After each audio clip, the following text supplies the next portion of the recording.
Hey there, folks, and welcome to a brand new summer season and a brand new episode of Knife Files. Not much has changed, props are still the same, desk is still backwards like it really shouldn't be, but I hope you're excited because we do have a different case to look at, and it's a cold case with a great deal of evidence coming from Japan. It's the case of the Setagaya family murders.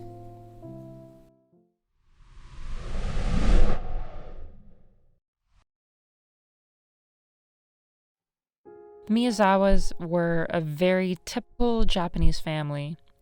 The four of them included 44-year-old office worker Miyazawa Mikio, his wife Yasuko, 8-year-old daughter Niina, and 6-year-old son Rei. Together, they lived in a small, cramped space in Setagaya Ward of Tokyo, Japan. Mikio and Yasuko Miyazawa had moved into their Setagaya-based home in 1990. At the time, it had been a bustling development with over 200 families. But by the year 2000, it had become a desolate area, with only 4 homes in the area left, one of which also belonged to relatives of the Miyazawas, including Yasuko's mom, Haruko. Besides these homes and a nearby skate park, it was a ghost town of a neighborhood. The Miyazawas were one of the last families to make plans on leaving. The December of 2000, and in just a few months, they'd be moving away from the neighborhood. It would be a chance for them to make a life in a new place. Unfortunately, they would never get that chance, because on Saturday, December 30th, tragedy would strike. On New Year's Eve morning, Yasuko's mom tried calling to make plans for later that afternoon. Her call wouldn't go through, let alone ring. Investigating this, she traveled outside and walked over to the home. She rang the doorbell to no answer and used her set of keys to let herself in. The house itself was silent, with no noise to make out. Yasuko's mom made a startling discovery within seconds as she made her way into the family's house, only to be confronted by the body of Mikio Miyazawa at the bottom of the staircase. The 44-year-old father of the family had been stabbed multiple times, and his body lay lifeless on the floor. In shock, she went upstairs to see what had happened to the rest of her family. Immediately at the top of the stairs, she would find the bodies of her daughter, Yasuko, and her granddaughter, Niina, both of whom had also been brutally stabbed dozens of times. In a nearby bedroom, Yasuko's mother would be confronted by the final victim, 6-year-old Rei, who had been strangled to death. What could have happened that caused such a gruesome scene in a relatively quiet area? Again, by all accounts, the Miyazawas were a regular family with no serious disputes. What went wrong? After police were called, they soon began to look at the crime and piece together what had happened. For what it's worth, this wasn't a very clean or meticulous kill, and the crime scene left a treasure trove of evidence for investigators.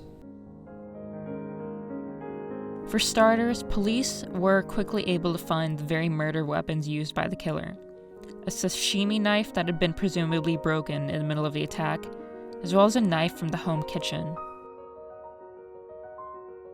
Blood still remained splattered around the house, including on a first aid kit and sanitary products. Bloodstains found on a futon suggest that some of the family might have been attacked while they were sleeping. What's truly odd is that based on evidence and a tracking of the crime scene, the killer stayed in the family home for a few hours after the murder. It was suggested that the suspect went so far as to leave behind clothes, use the family computer, buy tickets to a show, consume tea, melon, and ice cream from their fridge, use a toilet without flushing, and take a nap on a sofa. The suspect might have been there from anywhere between 2 to 10 hours, and he obviously wasn't in a rush. Was he relying on the fact that it was a quiet neighborhood, or did he just not care if he got caught? When analyzing some of the materials, investigators determined that the clothes and sashimi knife left behind by the killer had been purchased in Kanagawa Prefecture. Police also learned that only a few units of the killer's sweater were made and sold, but they've only been able to track down 12 of the people who bought that sweater. More telling is that trace amounts of sand were also found inside a hip bag that the suspect left behind, which after analysis was determined to come from the Nevada desert, more exactly the area of Edwards Air Force Base in California.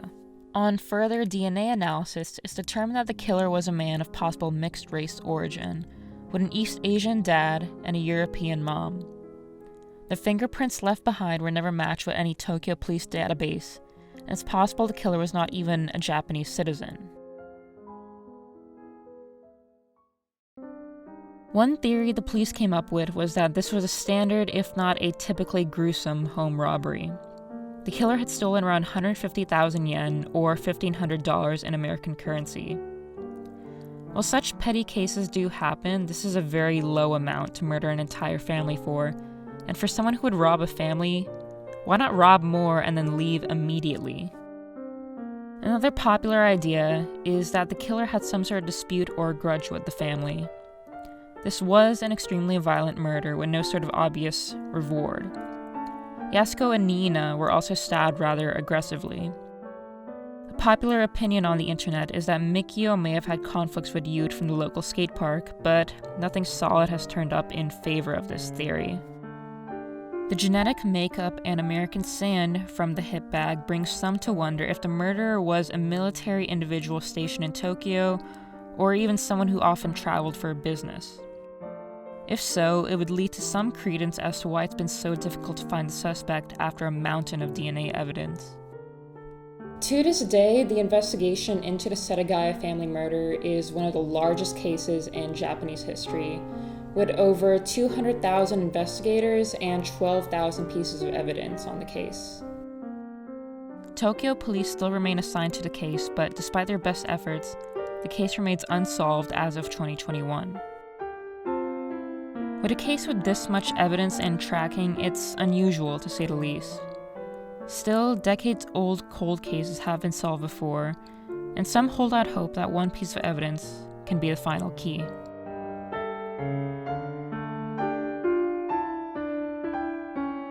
Well, we hope you've enjoyed this new episode of Knife Files, but we want to hear from you. If you have any comments or personal theories on this particular case, drop it down in the comment box below. Otherwise, we hope you've enjoyed this informative episode, and we hope to see you in the next one. This is Knife Files, signing off.